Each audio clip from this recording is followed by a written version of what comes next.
Nous continuons donc sur l'armure du chrétien, cette fois-ci après avoir vu l'introduction et les 4 points préliminaires que nous avons toujours à l'esprit, bien sûr.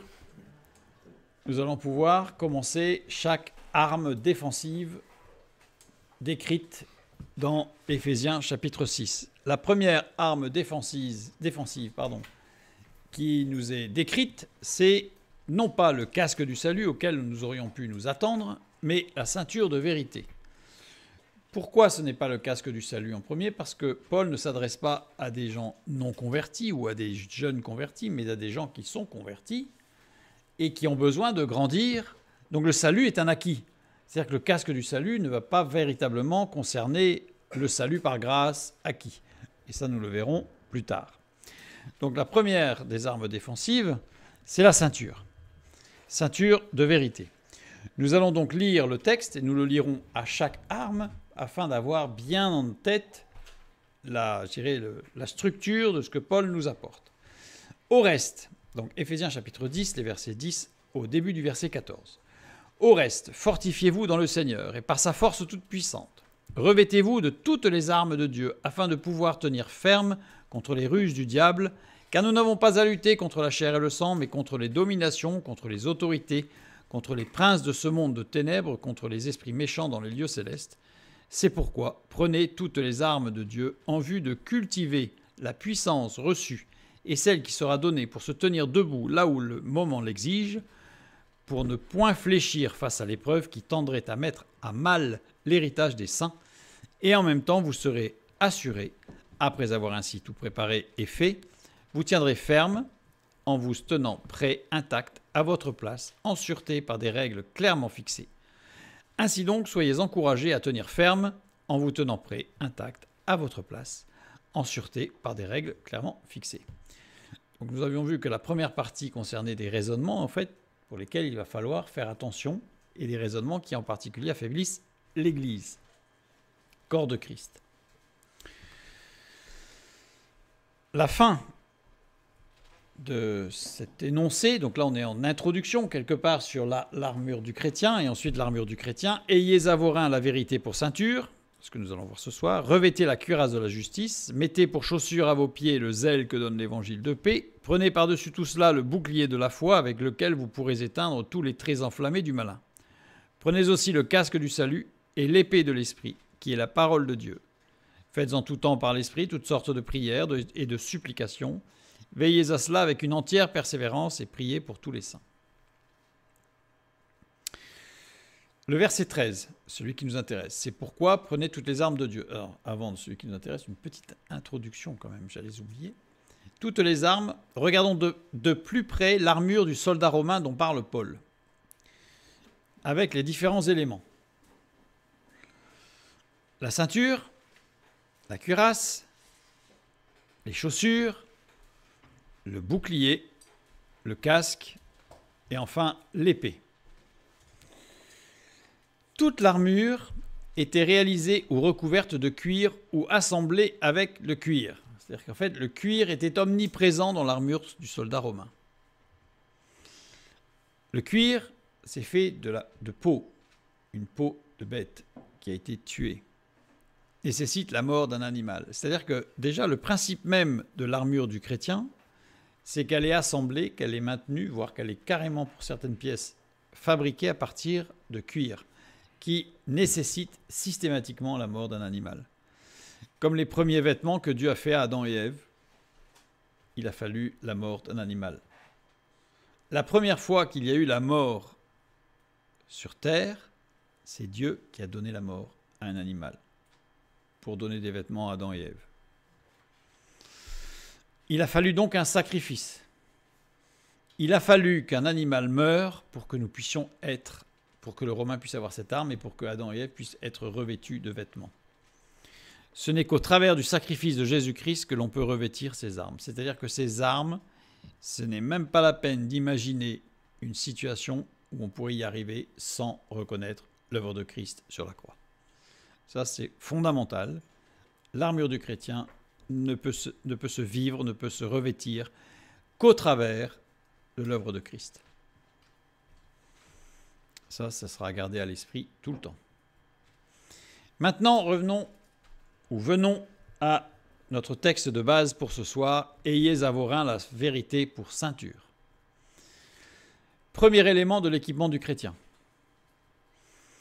Avant de revêtir son armure, le soldat romain mettait une ceinture à ses reins. C'est la première chose qu'il mettait. Assez logique que Paul décrive cette ceinture comme première arme défensive. La première chose que le soldat mettait, c'était sa ceinture. Elle tenait sa tunique, qu'on appelle la tunica en latin, afin que sa marche n'en soit pas gênée. Donc la tunique ne peut être tenue que par la ceinture de vérité. Elle servait aussi à y accrocher son armure. C'est-à-dire que sans la ceinture de vérité, l'armure ne tenait pas. Il fallait bien commencer par la ceinture. Elle servait à affermir son dos pour demeurer ferme et solide. C'est-à-dire que c'est une ceinture large qui permettait de se ceindre le dos pour que les efforts puissent être bien supportés par le dos. Elle servait à mettre la monnaie, l'argent de la solde, dans la ceinture. Ce qui était gagné, c'était dans la ceinture de vérité. Évidemment, il y a un rapport avec tout ce que nous pouvons vivre en tant que chrétiens, puisque la tunique pure qui nous est donnée ne peut être maintenue que par la ceinture de vérité. L'armure qui va nous être donnée et présentée ici ne peut être tenue que par la ceinture de vérité. La solidité de notre marche et de notre positionnement ferme ne peut être fait qu'au travers de la ceinture de vérité. Et toutes les grâces que Dieu va nous donner ne pourront être gardées que si nous avons la ceinture de vérité. Dans le texte original, il n'y a pas pour ceinture. Il y a « ayez à vos reins la vérité ». Sauf que « ayez », le verbe « avoir » ici, c'est « perisonoumai », qui veut dire, donc les Strong, alors attention, les Strong donnent « perisonoumi » à la voix active, signifiant ceindre quelqu'un. Si vous tapez les Strong, vous allez voir que ça va vous donner ça. Alors attention, il y a une petite subtilité. Quand on regarde le texte original, on voit le texte, non pas le Strong, mais le texte. Il s'agit bien du verbe perisonoumai, à la voix moyenne, se ceindre soi-même. Donc, personne ne peut nous ceindre de vérité, et nous ne pouvons ceindre personne de vérité. Nous ne pouvons que nous ceindre nous-mêmes de vérité. Donc c'est bien perisonoumai. Se ceindre, attaché avec une ceinture. Donc c'est pour ça que ça a été traduit par ayez à vos reins la vérité pour ceinture. Mais dans le texte original, il n'y a pas le mot ceinture. Et c'est important parce que le mot aurait pu définir une ceinture particulière, mais non, là, il n'y a pas de ceinture particulière. Comme on va le voir, comme c'est le cas par exemple pour le bouclier ou pour le casque, où le terme employé est un terme technique précis. Là, il n'y a pas de ceinture. Il faut se ceindre les reins de vérité. Métaphoriquement, ce verbe perisonoumai est utilisé pour désigner la préparation et la vigilance spirituelle ou morale, même par les philosophes. Ce n'est pas que être fort, il désigne aussi se préparer et être vigilant. C'est-à-dire que ça implique de mettre la ceinture de vérité, ça implique déjà d'être dans une dynamique, non pas forcément de combat, et on l'a vu dans l'introduction, mais dans une dynamique de préparation à tenir ferme. Se ceindre de la vérité permet de garder la tunique que Dieu nous a donnée, tunique de pureté. Ésaïe 61:10 « Je me réjouirai en l'Éternel, mon âme sera ravie d'allégresse en mon Dieu, car il m'a revêtu des vêtements du salut. Il m'a couvert du manteau de la délivrance, comme le fiancé s'orne d'un diadème, comme la fiancée se pare de ses joyaux. » Donc c'est une grâce, c'est une gloire, cette tenue. Parfois, on a l'impression que c'est presque la honte d'être chrétien. C'est une gloire. Bon, c'est peut-être pas la peine de se pavaner avec une grosse croix en bois autour du cou qui en a du mal à porter. Là, ça devient ridicule. Mais nous-mêmes, nous devrions porter ce titre avec fierté. Et donc, y faire attention. Galates chapitre 3, verset 27. « Vous tous qui avez été baptisés en Christ, vous avez revêtu Christ. » La tunique, Christ lui-même, la nature de Christ que nous revêtons, ne peut être maintenue que par la ceinture de vérité. Ce ceindre de la vérité permet de garder les autres pièces de l'équipement donné par Dieu. C'est-à-dire que tous les dons, toutes les grâces que Dieu va nous donner, si nous ne l'avons pas, cette ceinture de vérité, nous ne pourrons les garder, ils tomberont à terre. Au pire, au mieux, nous les garderons, mais ils sont inutilisables. Il ne servira à rien. 1 Timothée chapitre 6, le début du verset 20. « Ô Timothée, garde le dépôt. Garde ce que Dieu t'a donné. Et le seul moyen de le garder, c'est la ceinture de vérité. » 2 Timothée 1, 14. « Garde le bon dépôt, car le Saint-Esprit qui habite, par le Saint-Esprit qui habite en nous. » Là, c'est le détail en plus qui nous dit que, de toute façon, sans l'action du Saint-Esprit, ça ne sera pas possible. Hébreux chapitre 3, verset 14. « Car nous sommes devenus participants de Christ, pourvu que nous retenions fermement jusqu'à la fin l'assurance que nous avions au commencement. » Et le seul moyen de retenir fermement cette assurance, c'est la ceinture de vérité. Ce ceindre de la vérité permet de rester stable et fort, quel que soit le terrain sur lequel nous allons avancer. Ça peut être un terrain professionnel, ça peut être un terrain familial, ça peut être un terrain communautaire, ça peut être un terrain... toutes sortes de choses, en fait, dans lesquelles nous allons pouvoir avancer. Ce ceindre de la vérité permet de garder les richesses que Dieu nous a données.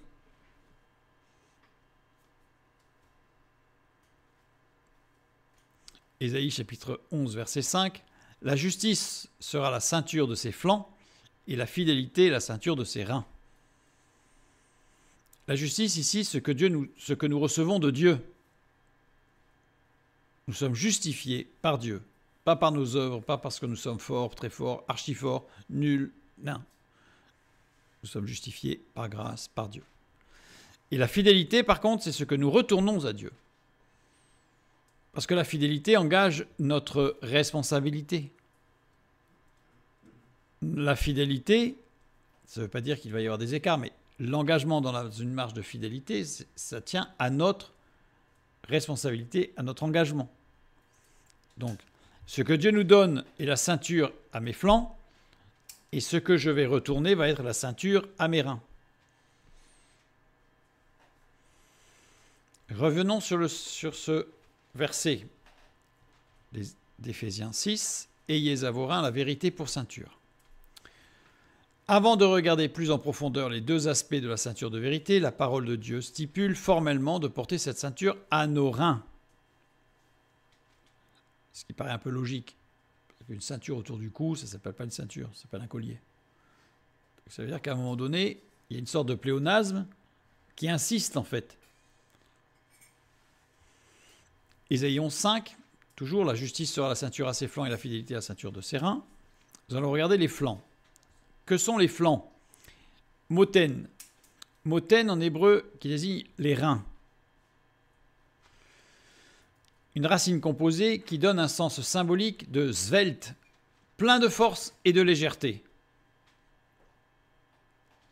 Donc ce n'est pas une puissance lourde qu'on pourrait appeler mastodontique. C'est quelque chose de svelte, de léger, d'efficace, de vif, de rapide, de précis. Et la deuxième fois, quand il nous est parlé de la fidélité à la ceinture de ses reins, c'est le terme chalatz. Chalatz qui désigne aussi les reins, mais à partir d'une racine composée qui donne un sens symbolique de virilité et de force intérieure. Donc là, de quelque chose de posé et qui est bien l'image d'un engagement, d'une décision. Si j'ai décidé de faire quelque chose ou de ne pas faire quelque chose qu'on veut que je fasse, on sent qu'il va y avoir du poids et que je vais un peu serrer les dents, froncer les sourcils et me tenir ferme. C'est ça que ça veut dire. Donc la fidélité, elle est vraiment suite à mon engagement. Ferme. Aujourd'hui, les reins nous font penser, au travers de leur fonction physiologique, à la filtration du sang et à l'évacuation des déchets. Aujourd'hui, à l'époque, non. À l'époque, ils n'imaginaient pas ce que pouvaient être les reins. D'ailleurs, souvent, on les associait d'ailleurs à la procréation, ce qui était évidemment un peu stupide, stupide. Ils ne savaient pas. Bon.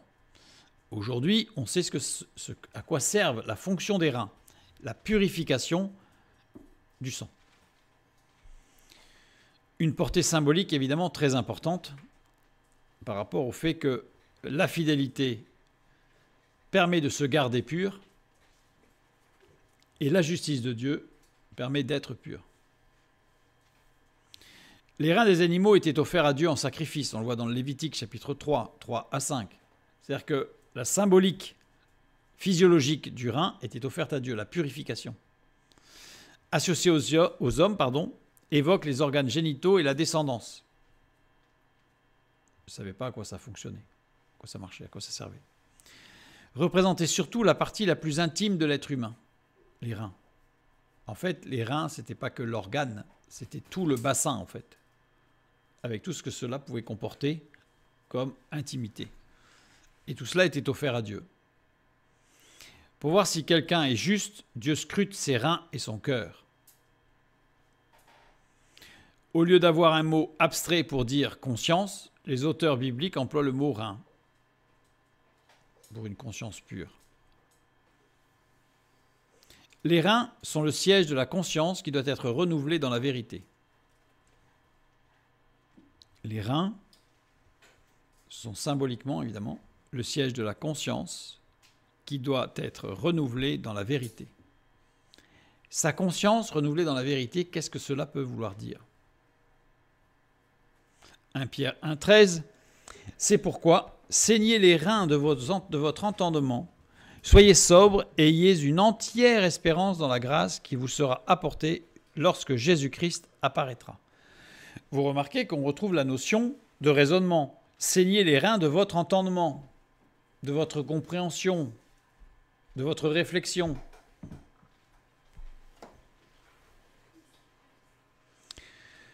La racine de moten, on a vu que c'était une racine composée, mais on peut la décomposer, la racine composée. Donc on peut la décomposer de cette manière. Première lettre même, dernière nun. Action de priver pour donner.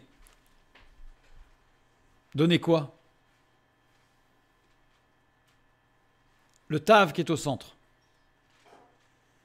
C'est-à-dire qu'on peut la lire en fait comme ça, c'est-à-dire l'action de priver pour donner quoi ? Pour donner le tav. Or, la lettre tav représente la croix, puisque sa forme graphique originelle est une croix.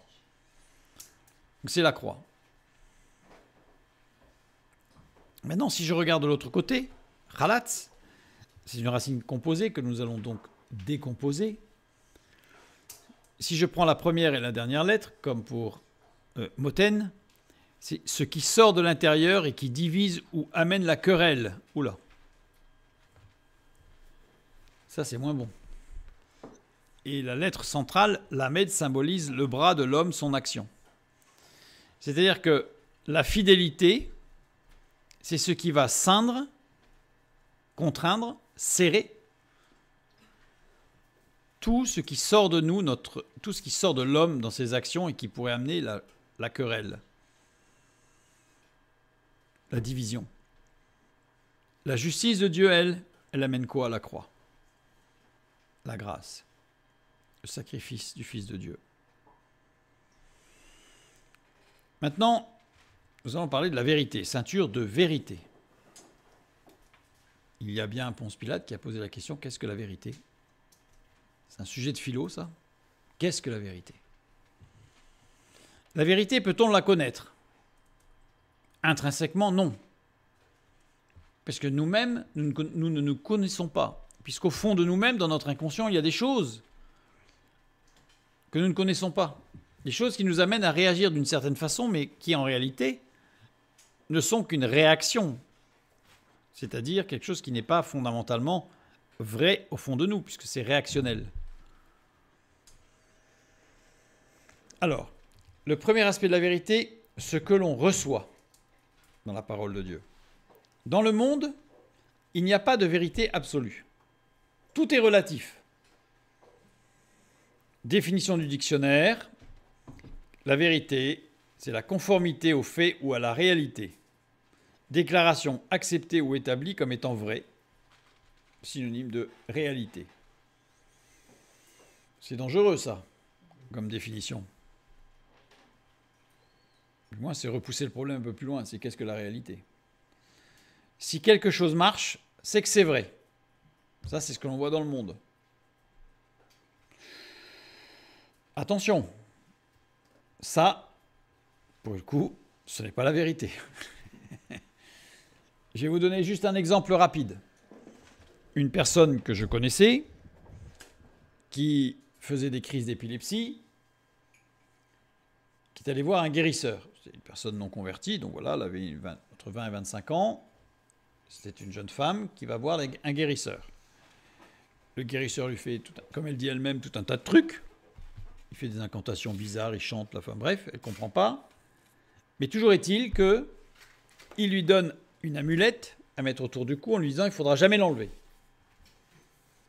Et elle ne l'a jamais enlevée. Et cela fait plus de 30 ans qu'elle l'a autour du cou et qu'elle ne l'a jamais enlevée. Et ça fait plus de 30 ans qu'elle n'a jamais fait de crise d'épilepsie. Donc là, elle disait elle-même, la preuve que c'est vrai, ça a marché.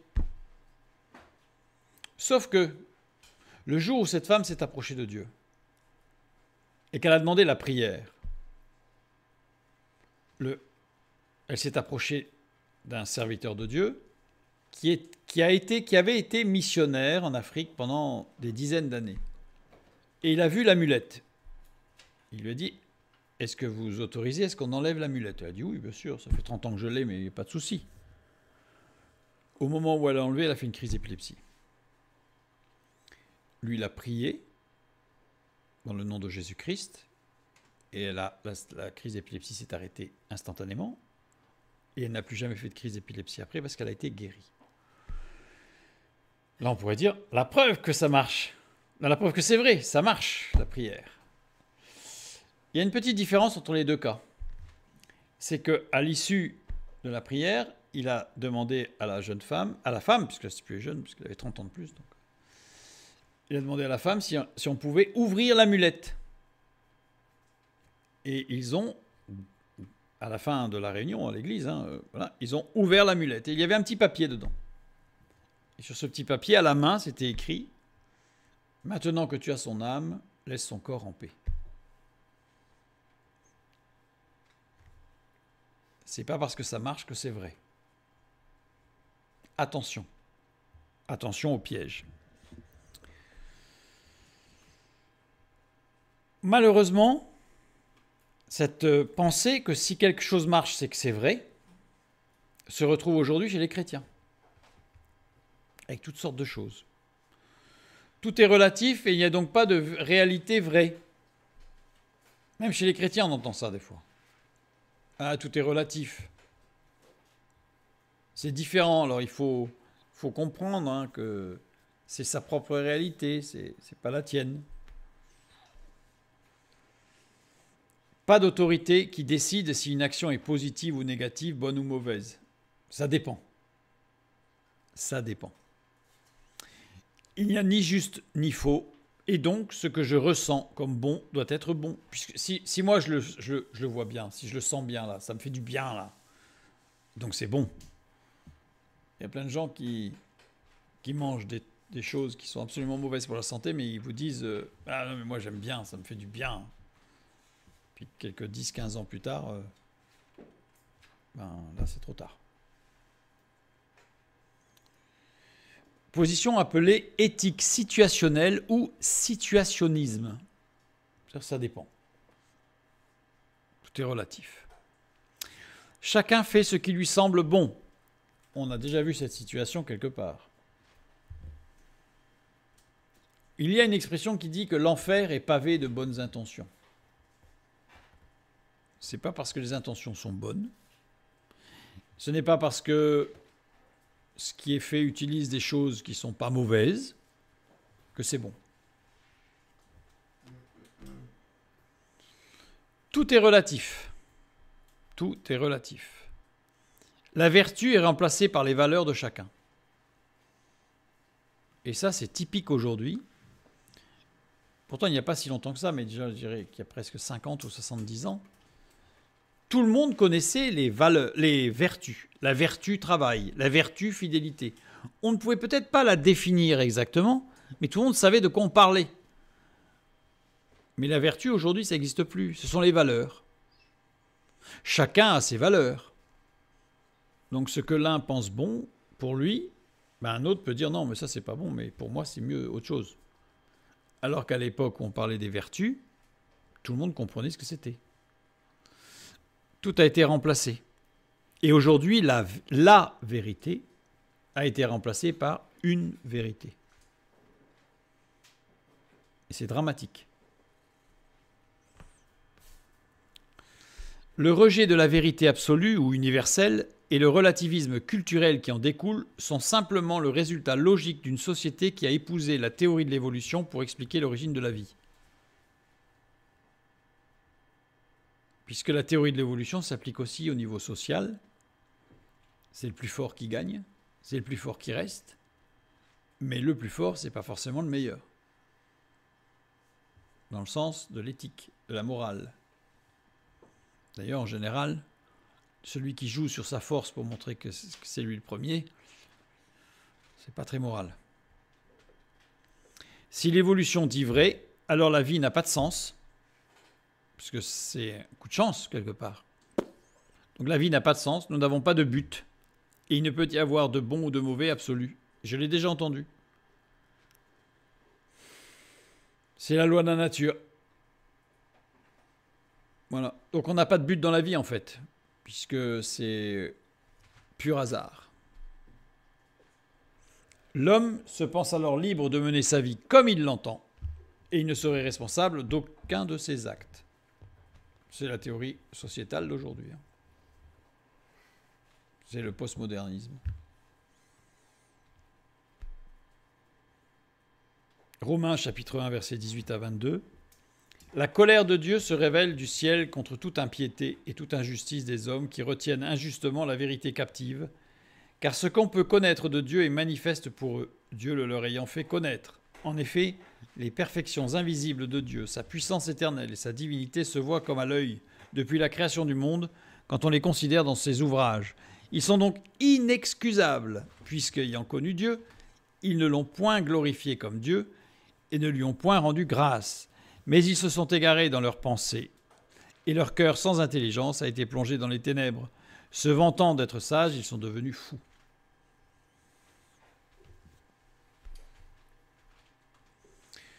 Cette façon de penser s'est malheureusement infiltrée dans beaucoup d'églises qui considèrent qu'une expérience spirituelle est authentique simplement sur la base qu'elle leur a fait du bien, même si elle n'est pas biblique.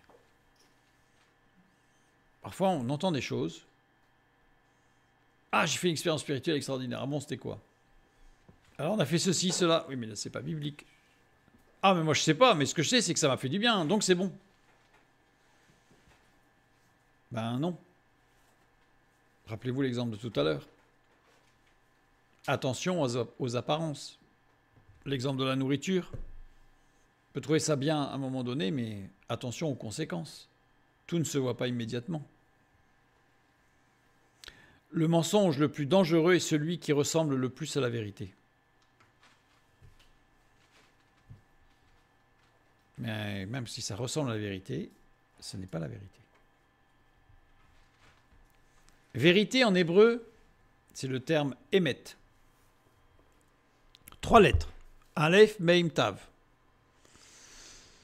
Ce mot implique toujours la relation d'une personne à Dieu ou à une autre personne. C'est-à-dire que la vérité est forcément liée soit à une relation avec Dieu, soit à une relation avec quelqu'un. C'est-à-dire qu'en fait, la vérité, bibliquement, c'est quelque chose de très dynamique.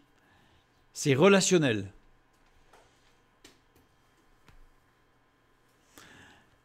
Le terme émet a trait à ses paroles et ses actions. C'est-à-dire qu'en fait, c'est lié à des paroles et à des actions qui sont véritables. Ce en quoi d'autres peuvent dépendre, émet. Jésus a dit « Je suis la vérité ». Donc, c'est clair, ça ne se transige pas, ça ne se discute pas. La parole de Dieu nous dit que la vérité, c'est le Fils de Dieu. Point. Émet, 3 lettres. Aleph, première lettre.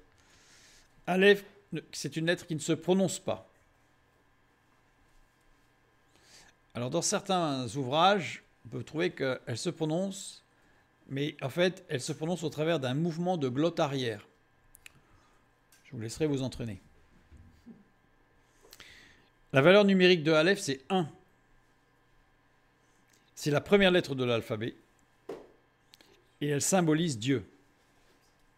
Dieu dont le nom ne se prononce pas et qui est un, l'unique.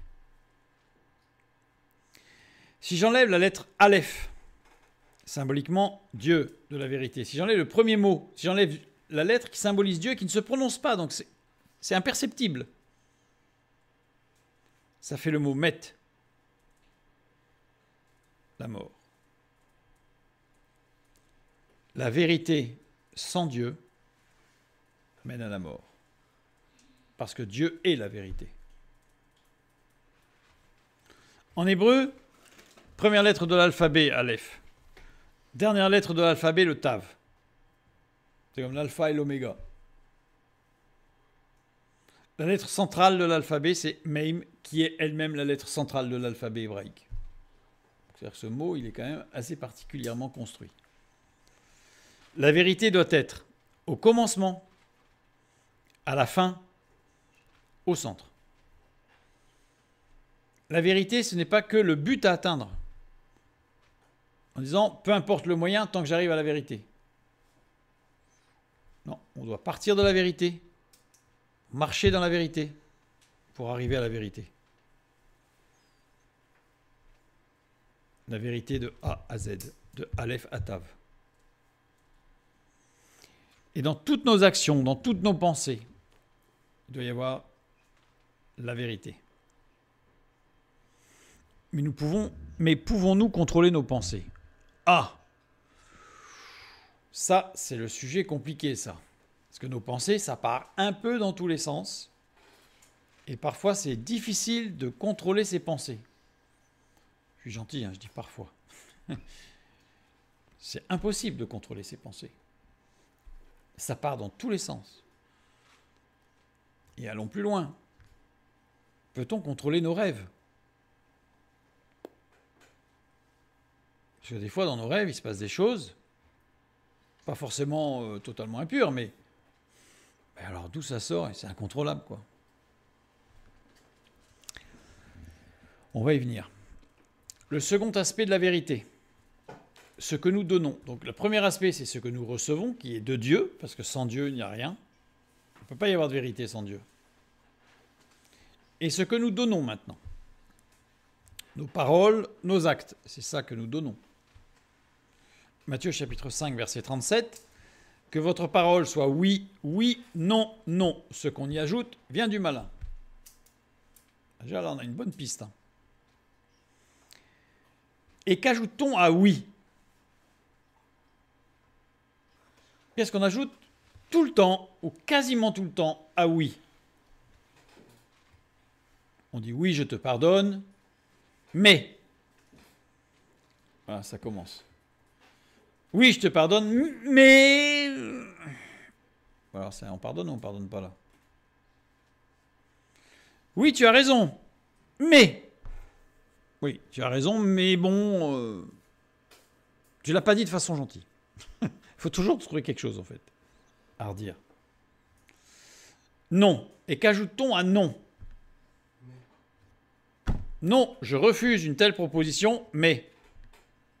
Mais si tu la présentes un peu différemment, on peut peut-être s'entendre. Non, je ne veux pas te suivre. Mais dans d'autres circonstances... Faites attention. Écoutez bien quand les gens vous disent oui, ou même quand vous-même vous dites oui ou que vous dites non. Il y a toujours un mais qui arrive derrière. On ajoute très souvent, pour ne pas dire systématiquement, mais. Ce mais, il amoindrit le oui. Du coup, c'est un petit oui. Il amoindrit le non. Du coup, c'est un petit non. Qui devient une sorte de demi-oui, parce que c'est oui, mais bon, il ne faut pas oublier qu'il y a quand même un petit élément, une sorte de demi-vérité. Oui, je te pardonne, mais bon, faut pas que tu recommences. Ça veut dire quoi, ça? C'est-à-dire que si tu recommences, je vais reprendre le pardon que je viens de te donner. Bah, c'est bizarre quand même. qui devient une sorte de demi-nom. Si c'est oui, non, mais un petit nom. Une sorte de demi-positionnement.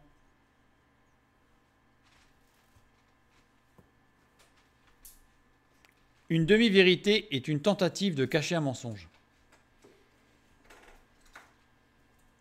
Présenté comme ça, c'est clair. L'exemple du réveil que j'ai déjà donné. Pour justifier mon retard, je dis « Le réveil n'a pas sonné ». C'est vrai. Le réveil n'a pas sonné, donc je n'ai pas pu me lever. Mais, formulée comme cela, cette phrase sous-entend que le réveil aurait dû sonner et que je comptais sur le fait qu'il sonne pour arriver à l'heure. Ces informations sous-entendues sont clairement fausses si je n'ai pas programmé le réveil pour qu'il sonne. Peut-être que c'est vrai qu'il n'a pas sonné, mais si je ne l'avais pas programmé pour qu'il sonne, c'est évident qu'il n'a pas sonné. Et donc si je dis « Ah, je suis arrivé en retard parce que mon réveil n'a pas sonné », ben, j'ai pas dit quelque chose qui était faux. Mais c'est pas une vérité, c'est une demi-vérité. Et pour se justifier, on peut se dire « Ce n'est quand même pas de ma faute s'il interprète ce que je dis. » Hein? Moi, j'ai dit une chose vraie. Mais en fait, on induit quelque chose. À quoi sert exactement ce genre de raisonnement? Il ne s'agit que d'un artifice pour être en paix avec sa conscience. Pour essayer de dire, non mais c'est pas de ma faute quand même, s'il interprète ce que je dis. Hein? Il n'y a pas de différence morale entre un mensonge et une demi-vérité. Devant Dieu, il n'y a pas de différence. C'est soit on dit la vérité, soit on ne dit pas la vérité. Il n'y a pas de vérité mais.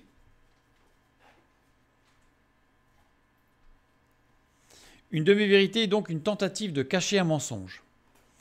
Il n'y a pas de différence morale entre un mensonge et une demi-vérité, c'est ce que nous venons de voir. Et nous continuons. Genèse chapitre 3, les versets 1 à 5. Satan dit à la femme, « Dieu a-t-il réellement dit, vous ne mangerez pas de tous les arbres du jardin ?» La femme répondit au serpent, « Nous mangeons du fruit des arbres du jardin, mais quant au fruit de l'arbre qui est au milieu du jardin, Dieu a dit, vous n'en mangerez point, et vous n'y toucherez point, de peur que vous ne mouriez. Alors le serpent dit à la femme, vous ne mourrez point. Littéralement, vous ne mourrez point, il faudrait le traduire, parce qu'il y a deux fois le mot mourir, le verbe mourir. Vous mourrez de deux morts. Mais Dieu sait que. Donc il a dit une vérité là, le serpent. Parce que vous mourrez de deux morts, ça veut dire que vous allez devenir mortel, puisque c'est ce qui allait se passer, puisque sinon ils se nourrissaient de l'arbre de vie, donc ils auraient pu rester immortels en fait. Donc vous allez devenir mortel et vous allez mourir spirituellement. Donc vous allez mourir de deux morts. C'est une vérité. Mais Dieu sait que. Mais, ça commence. On peut prendre l'exemple d'Ananias et Saphira, de Pierre devant les Juifs, etc. D'ailleurs, Ananias et Saphira, on ne va pas l'étudier parce que c'est passionnant, mais on va y venir un petit peu. Actes chapitre 5, les versets 1 à 11. Mais un homme nommé Ananias, avec Saphira, sa femme, vendit une propriété et retint une partie du prix, sa femme le sachant. Puis il apporta le reste et le déposa aux pieds des apôtres. Pierre lui dit, Ananias, pourquoi Satan a-t-il rempli ton cœur au point que tu mentes au Saint-Esprit et que tu aies retenu une partie du prix du champ? Parce qu'en fait, ils font comme si, ils disent rien, ils amènent l'argent et ils le posent, comme si c'était la totalité de la vente, mais ce n'est pas la totalité de la vente. C'est une demi-vérité. Ils laissent entendre, ils n'ont pas menti. Mais il laisse entendre que s'il n'eût pas été vendu, ne te restait-il pas? Et après qu'il a été vendu, le prix n'était-il pas à ta disposition? Comment as-tu pu mettre en ton cœur un pareil dessein? Ce n'est pas à des hommes que tu as menti, mais à Dieu. Ananias, entendant ces paroles, tomba et expira. Une grande crainte saisit tous les auditeurs. Les jeunes gens, s'étant levés, l'enveloppèrent, l'emportèrent et l'ensevelirent. Environ 3 heures plus tard, sa femme entra sans savoir ce qui était arrivé. Paul lui adressa la parole. Là, on voit que Paul, il est un peu mesuré. Il lui a donné une perche à la femme en disant, bon, j'espère qu'elle ne va pas mourir, elle. Et il dit, dis-moi, est-ce à un tel prix que vous avez vendu le champ? Oui, répondit-elle. C'est à ce prix-là, voilà, au moins.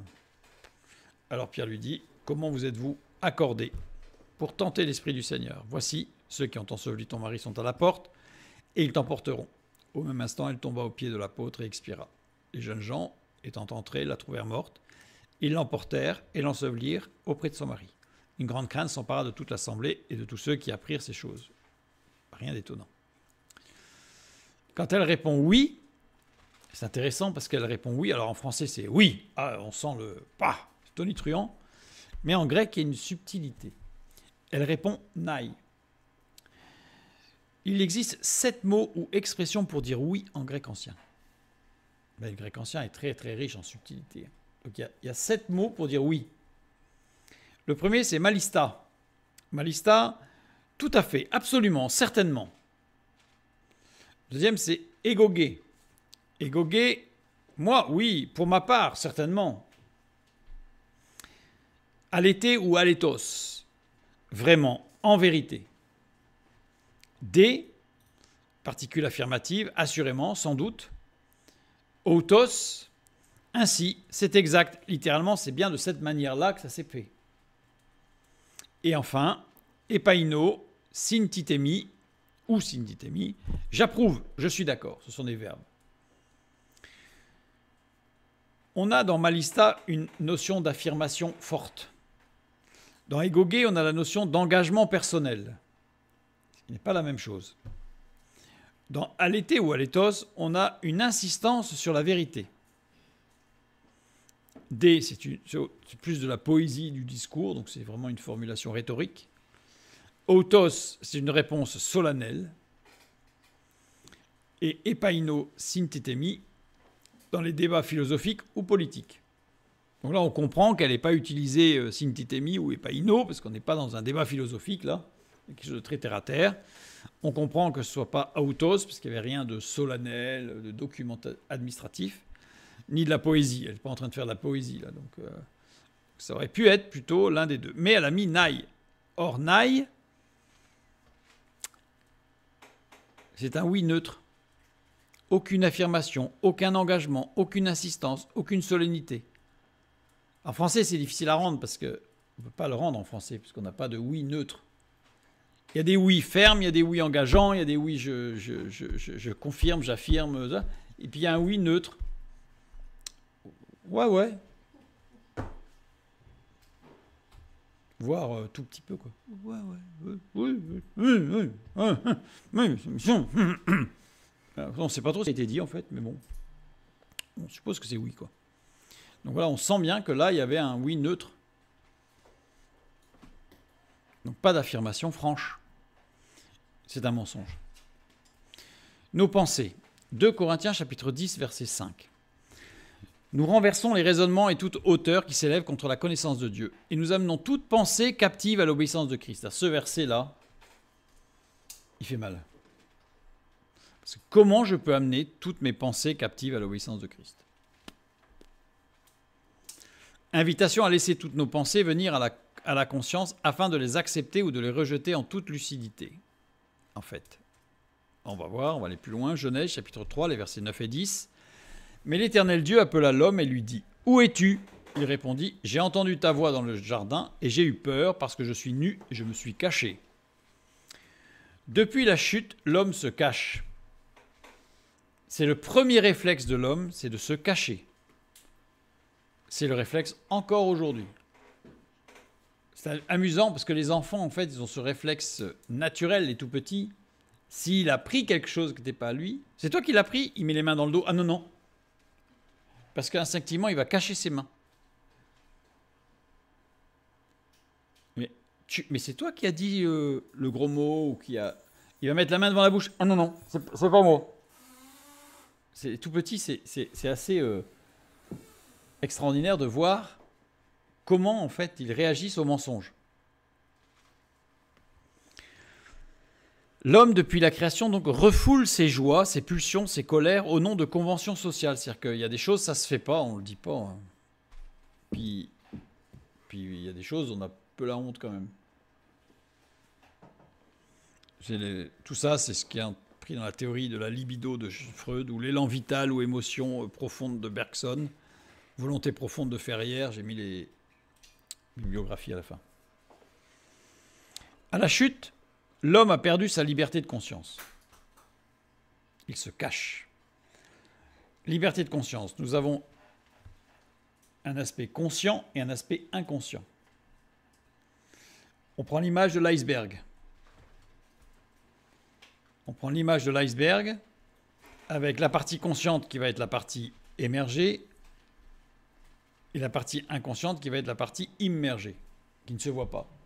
Donc l'image de l'iceberg est intéressante. Pas du tout proportionnelle, puisqu'on est approximativement 2 millions de fois plus important dans l'inconscient que le conscient. Donc si j'avais fait une représentation avec 2 millions de fois plus grand sous l'eau que sur l'eau, on n'aurait rien vu en fait. On n'aurait vu que du sous l'eau. Bon, on a compris, c'est une image. Dans les profondeurs de notre être s'imbriquent nos sentiments, nos attaches secrètes, complexes d'infériorité ou de supériorité, notre égoïsme, notre volonté propre, nos désobéissances, nos haines, nos envies. Tout ça, en fait, c'est vraiment enfoui au plus profond. Et parfois, on n'en a même pas conscience. La preuve, c'est dans l'inconscient. C'est ce qu'Ésaïe appelle le cœur brisé, dans Ésaïe 61, 1. Parce que souvent, on prend l'image du cœur brisé, on pense que c'est celui, ah, il a le cœur brisé parce qu'il avait un amour, et puis l'amour lui est parti, et donc il est tout seul alors qu'il pensait construire sa vie. Bon, ça fait partie de cœur brisé, mais c'est pas que ça. Hein. Le cœur brisé, ça va beaucoup plus loin. C'est tout ce qui va dans l'inconscient, les cicatrices profondes. L'Esprit du Seigneur, l'Éternel est sur moi, car l'Éternel m'a oint pour porter de bonnes nouvelles aux malheureux. Il m'a envoyé pour guérir ceux qui ont le cœur brisé, pour proclamer aux captifs la liberté et aux prisonniers la délivrance. Le cœur brisé est lié à la captivité, à l'emprisonnement. Parce que quand on a des traumatismes profonds, quand on a des cicatrices profondes, ça nous empêche d'avancer. C'est très bien, c'est très connu, c'est très documenté en psychologie et voire en psychiatrie. Ces marques profondes qui empêchent d'avancer. Donc, on a ce qu'on appelle schématiquement un barrage moral. Barrage moral qui peut être induit par, je crois que je l'ai mis, voilà, désigne l'ensemble des règles ou préceptes relatifs à la conformation de l'action humaine aux mœurs, aux usages d'une société donnée.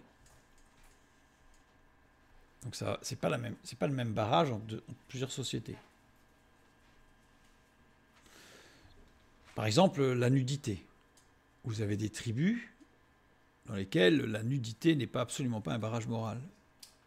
Parce que tout le monde est nu depuis toujours et ça ne pose de problème à personne. Et puis il y a d'autres sociétés, la nôtre en particulier, où la nudité, au contraire, quelque chose... Alors, est-ce que c'est juste ou pas juste? C'est pas le sujet. Mais c'est pour montrer que les barrages moraux ou la barrière morale n'est pas forcément la même pour tous. Et puis, il y a ces pulsions refoulées. C'est-à-dire des pulsions qui sont plus profondes de nous et qui, du fait du barrage moral, elles ne s'expriment pas. Elles ne s'expriment pas. Combien on entend de témoignages aujourd'hui de personnes qui ont été abusées et qui n'en ont jamais parlé. Et quand ça sort 20 ans, 30 ans plus tard, tout le monde tombe par terre. Oh, j'aurais jamais imaginé. Oui, parce qu'il y a une barrière morale. Et pendant ce temps-là, ça travaille, ça fait mal. Donc on a un refoulement inconscient. C'est-à-dire qu'en fait, ce refoulement-là, il n'est pas géré, il n'est pas maîtrisé. Il est inconscient, donc il est systématique. Pour pas dire systémique. Et puis, il y a des pulsions qui deviennent conscientes, qui remontent à la surface, qui peuvent générer une colère. Vous avez des gens parfois qui se mettent en colère et qui ne savent pas pourquoi. En fait, c'est une pécadille qui a démarré. Donc on va dire, ouais, c'est à cause de ça, mais la personne qui se met en colère sent bien quelque chose de plus profond que ça. Mais elle ne pourra pas définir ce que c'est. Je parle de la colère, mais on peut parler de plein d'autres choses. D'envie, de désir, de plein de choses. Et ce sont des pulsions qui remontent. Une pulsion devenue consciente peut être réprimée.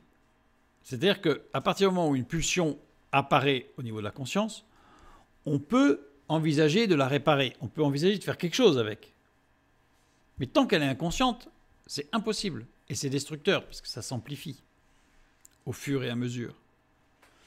Une pulsion systématiquement refoulée peut aboutir à des symptômes névrotiques un accroissement de la tension psychique, des conflits internes et éventuellement une décompensation mentale ou somatique. Alors, quand on arrive là, quand on arrive à une décompensation mentale ou somatique, c'est que le mal est vraiment profond. Et c'est pour montrer que c'est quelque chose qui va tout manger à l'intérieur, en fait. Ça ronge, ça détruit. Et la parole de Dieu, la ceinture de vérité, bien sûr, il y a dans son comportement, dans ce que nous donnons aux autres. Mais la ceinture de vérité, c'est ce qui va permettre d'éliminer peu à peu le barrage moral pour que toutes les pulsions puissent être gérées, guéries, et qu'il n'y en ait plus. Et à ce moment-là, on aura compris que l'on connaîtra la vraie liberté, parce que ça veut dire que nous serons nous-mêmes. Vraiment. Matthieu chapitre 15, versets 18 et 19. Mais ce qui sort de la bouche vient du cœur, et c'est ce qui souille l'homme. Car c'est du cœur que viennent les mauvaises pensées, les meurtres, les adultères, les impudicités, les vols, les faux témoignages, les calomnies. Tout ce qui est mauvais est dans le cœur, est au fond là. Et là, le texte ne dit pas qu'on va forcément sortir tout ce qu'on a au fond du cœur. Mais ça va nourrir des choses, et parfois il y a des choses qui sortent, qu'on n'aimerait pas qu'elles sortent. Mais elles sortent. Ne serait-ce que dans les pensées, déjà. Toute personne vraie et honnête avec elle-même le sait. Elle sait, toute personne qui est honnête avec elle-même, elle sait que c'est du fond d'elle-même que sortent parfois des choses qui ne sont pas agréables et qu'on n'a pas envie. C'est pas le sujet, c'est pas plaisant, on n'est pas content du tout, mais c'est là. On peut comparer cette nature pervertie à de la boue qui se dépose au fond d'un lac. Vous avez un dépôt de boue. Quand vous regardez le lac, la boue qui est au fond ne se voit pas, c'est magnifique. L'eau est bleue, translucide, on voit le fond, on voit un fond uniforme. Et puis tout à coup, une pierre qui roule, qui touche la boue au fond du lac, et là, l'eau devient trouble. Les épreuves, les difficultés, les contrariétés, tout font remonter beaucoup de choses qui nous assaillent, provoquent en nous de mauvaises réactions. La question, ce n'est pas la pierre qui salit l'eau. Ce n'est pas la parole qu'on a reçue qui nous a sali, qui nous a fait réagir de la sorte. C'est au fond qu'il y a quelque chose de sale. Mais ça ne veut pas dire que l'eau, elle n'est pas propre. Ça veut dire qu'au fond, il y a quelque chose qui est sale. La psychanalyse freudienne considère la pulsion d'agression, ou pulsion de mort, ce qu'on appelle la thanatos, la mort, est une forme fondamentale chez l'humain. Pour Freud, et la psychanalyse en général, dit que cette pulsion d'agression, elle existe en tous. Elle existe en chacun. Aussi, la vengeance est-elle une manifestation naturelle, pour Freud et pour la psychanalyse, de cette pulsion. Elle représente une réaction instinctive de réparation ou de rétribution face à une offense ou à une injustice.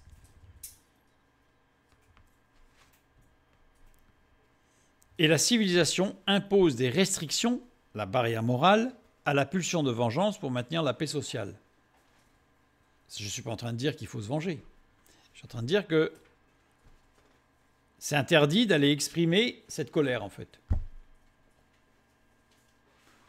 Et ce qui va être annoncé, c'est pour la paix sociale. Il ne faut surtout pas trop remuer parce que ça va être compliqué.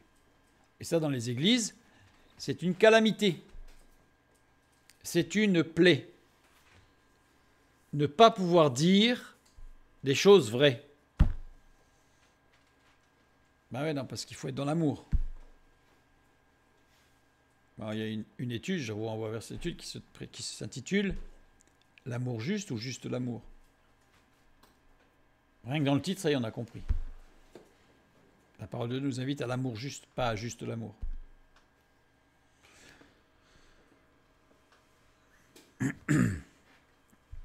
Je reviens sur ce verset. L'Ancien Testament. L'Ancien Testament nous parle de la vérité. Lévitique chapitre 17, versets 18 et 19. Tu ne haïras point ton frère dans ton cœur, tu auras soin de reprendre ton prochain, mais tu ne te chargeras point d'un péché à cause de lui. Tu ne te vengeras point, et tu ne garderas point de rancune contre les enfants de ton peuple. tu aimeras ton prochain comme toi-même, je suis l'Éternel. Vous remarquerez que ici, tu auras soin de reprendre ton prochain. C'est-à-dire que ici, l'Ancien Testament nous dit, on ne refoule pas. Mais on ne se venge pas. C'est-à-dire qu'en fait, on assume, mais on ne refoule pas. Refus de reconnaître la vérité ici. Parce que tu reprends ton prochain, mais reprendre son prochain, c'est pas exprimer toute la douleur qu'on a eue. C'est lui dire, c'est pas bien. Et on peut le dire en serrant les dents aussi. C'est pas bien. Parce que on serre les poings et on serre même les doigts de pied, quoi. C'est un conflit ouvert. Parce que si on va droit voir notre frère et notre sœur et qu'on le reprend, je pense que vous n'avez même pas besoin d'essayer, vous l'imaginez très bien ce que ça va donner. C'est parti. La guerre est ouverte. Le Nouveau Testament aborde les choses un peu différemment. C'est la vérité dans l'amour. Avec soi-même, premièrement, pour aimer son prochain comme soi-même. Si on veut aimer son prochain comme soi-même, il faut d'abord s'aimer. Sinon, on ne va pas aimer le prochain si on ne s'aime pas soi-même. Bon, il y a des gens qui oublient le prochain. Ils s'aiment eux-mêmes. Bon, cela, encore un effort à faire. Enfin, un premier pas, c'est déjà pas mal, mais il faut aller plus loin. Puis il y a des gens qui aiment le prochain, mais pas eux. Ça, il y en a beaucoup plus. Ça, il y en a beaucoup plus. C'est pas bon non plus. Matthieu 22, 37 à 39. Jésus lui répondit, « Tu aimeras le Seigneur ton Dieu de tout ton cœur, de toute ton âme, de toute ta pensée. C'est le premier et le plus grand commandement. Et voici le second qui lui est semblable. » C'est-à-dire que tu aimeras ton prochain comme toi-même.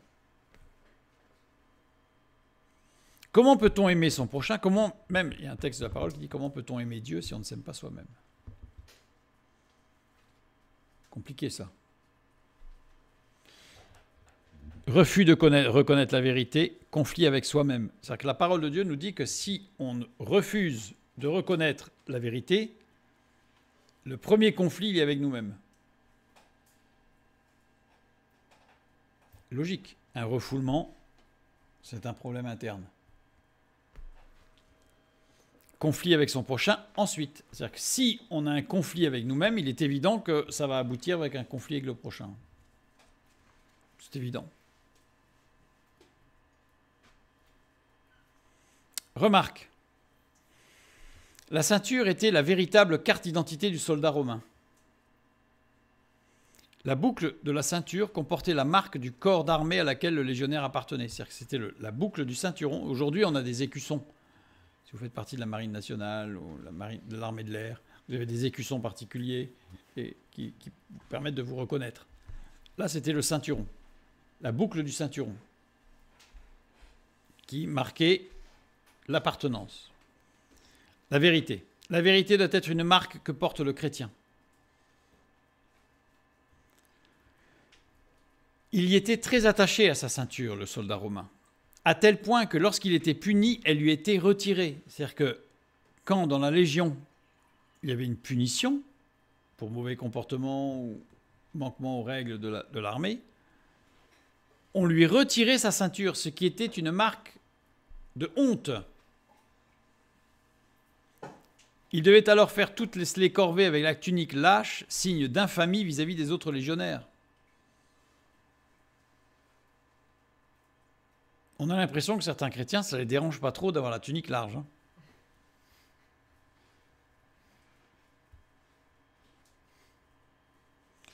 Perdre sa ceinture doit être vécu comme une indignité vis-à-vis de son sauveur. Perdre la ceinture de vérité, ça devrait être perçu comme quelque chose de terrible.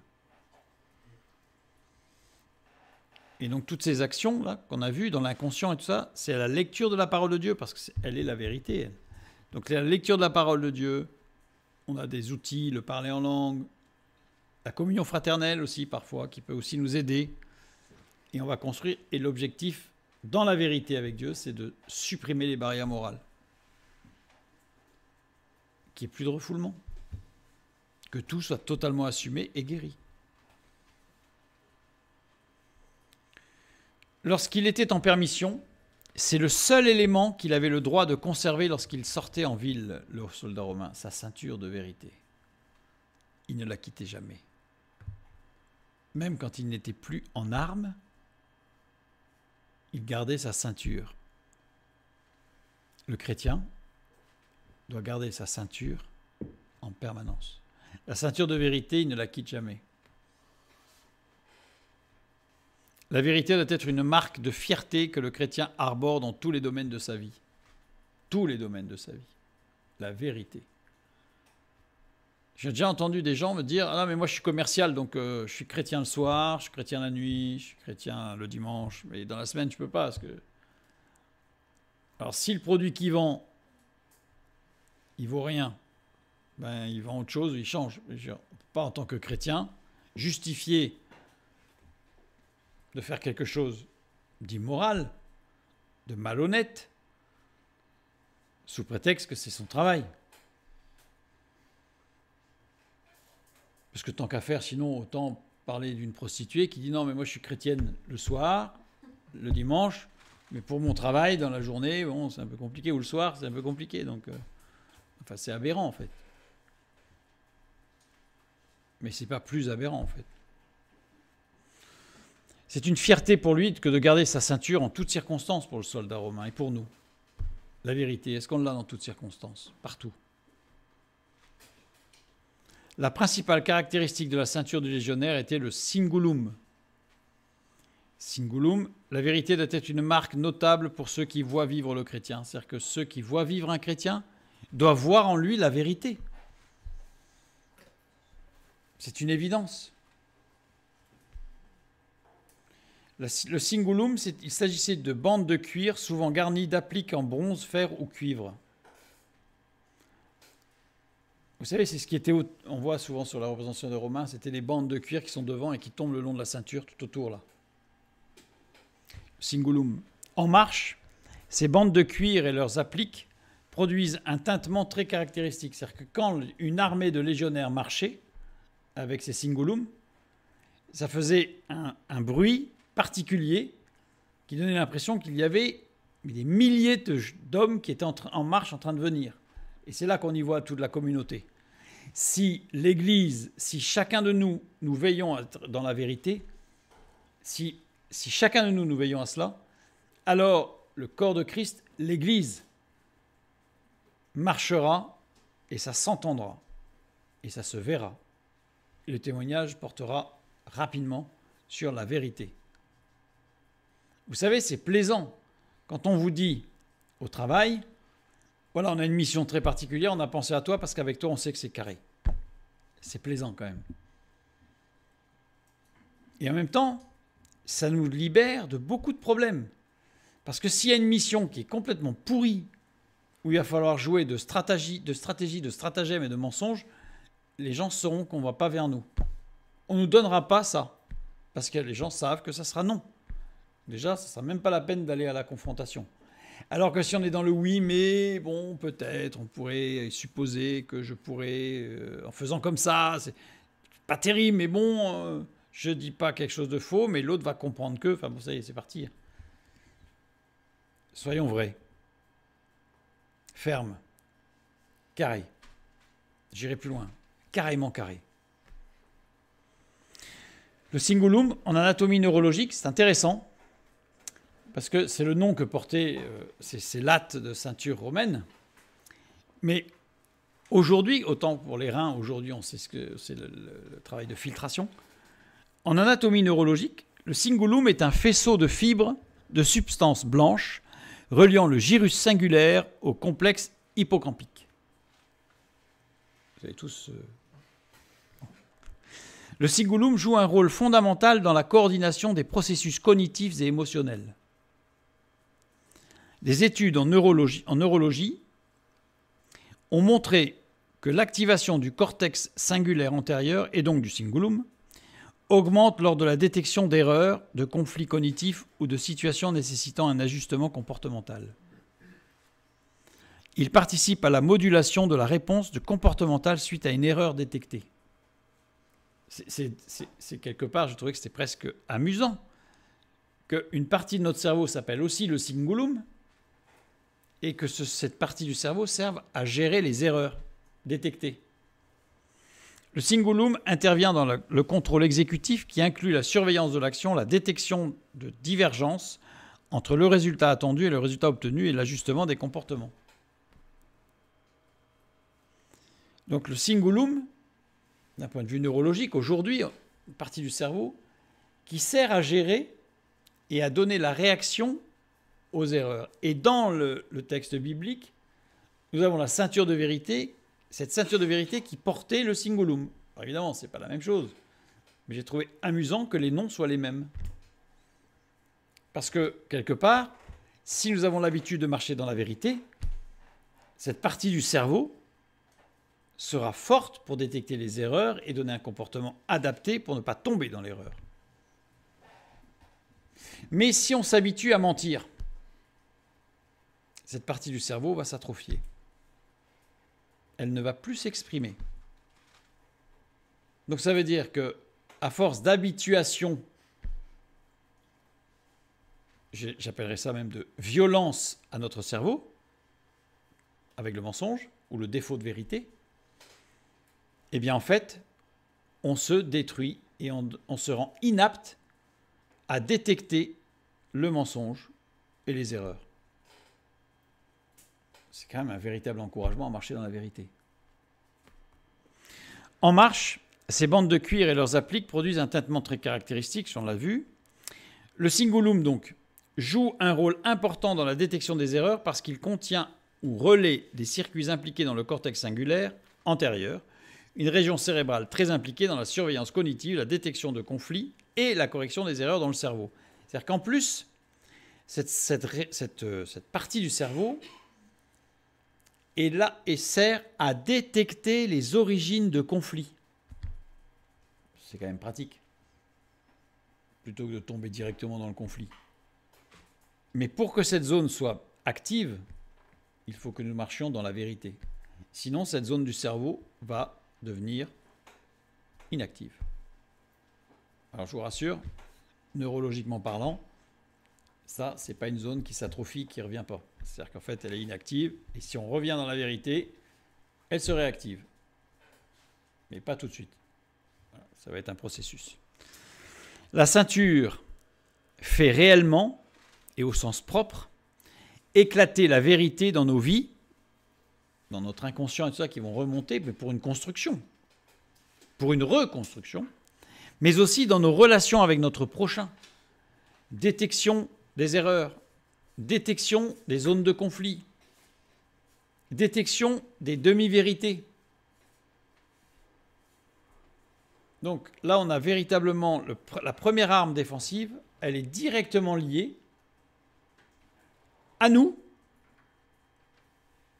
et à notre prochain. Tu aimeras ton prochain comme toi-même. Tu marcheras dans la vérité avec ton prochain comme avec toi-même.